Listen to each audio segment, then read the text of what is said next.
কিশোরগঞ্জের কটিয়াদী পৌর সদরের কামারকোনা গ্রামে বিএনপির নির্বাচনী উঠান বৈঠক অনুষ্ঠিত হয়েছে।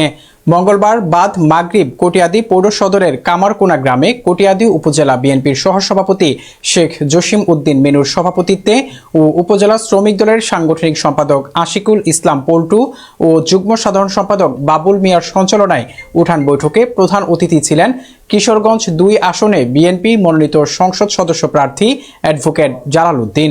এ সময় বিশেষ অতিথি ছিলেন কটিয়াদী পৌর বিএনপির সভাপতি আশরাফুল হক দাদন, সাধারণ সম্পাদক সাজেদুর রহমান সজল, পৌর বিএনপির সাবেক আহ্বায়ক গোলাম ফারুক চাষী, উপজেলা বিএনপির সহসভাপতি মিজানুর রহমান স্বপন, সহসভাপতি শফিকুর রহমান বাদল সহ বিএনপি ও সকল অঙ্গ সহযোগী সংগঠনের নেতাকর্মীরা উপস্থিত ছিলেন।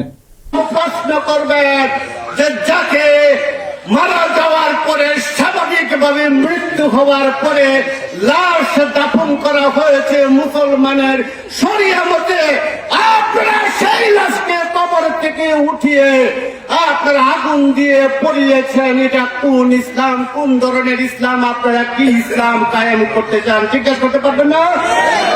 সুতরাং এরা হলো না ফরমান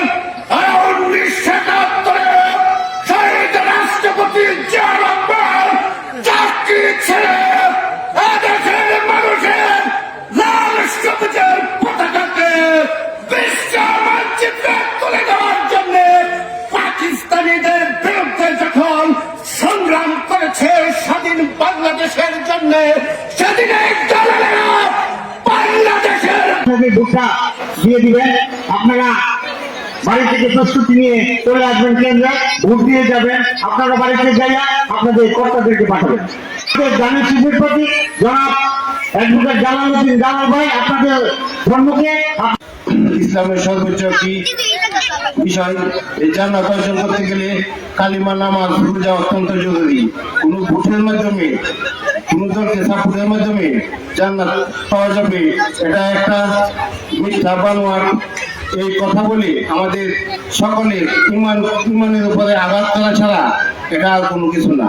আমরা জানি ইসলাম সম্পর্কে আমাদের যদি জান্নাত কামাই করতে হয় তাহলে ভালো কাজ করতে হবে, মানুষের কাজ করতে হবে। জান্নাতের জন্য সকলকেই নামাজ রোজা ঘর টাকা চার্জি সামর্থ্য কাজ করতে হবে। আমরা পরিশেষে সকলকে এই বিবেককে কাজে লাগিয়ে আগামী দিন দানের শীষ প্রতীকে সকলের সহযোগিতা চেয়ে আমি আমার বক্তব্য এখানে শেষ করলাম। বন্ধ রাখবেন না। যদি সত্যিকার অর্থে রাষ্ট্রপতি জিয়া রহমানের আদর্শের প্রেমিক হয়ে থাকেন, যদি খালেদা জিয়ার এই আপনাদের মুখে মুখে পালন করে থাকেন, এই খালেদা জিয়ার জন্য আমরা এখনো কাঁদি।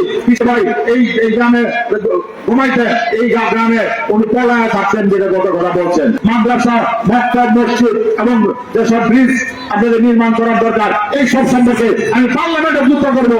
আমি যাবো তো পার্লামেন্টে কথা বলার জন্য।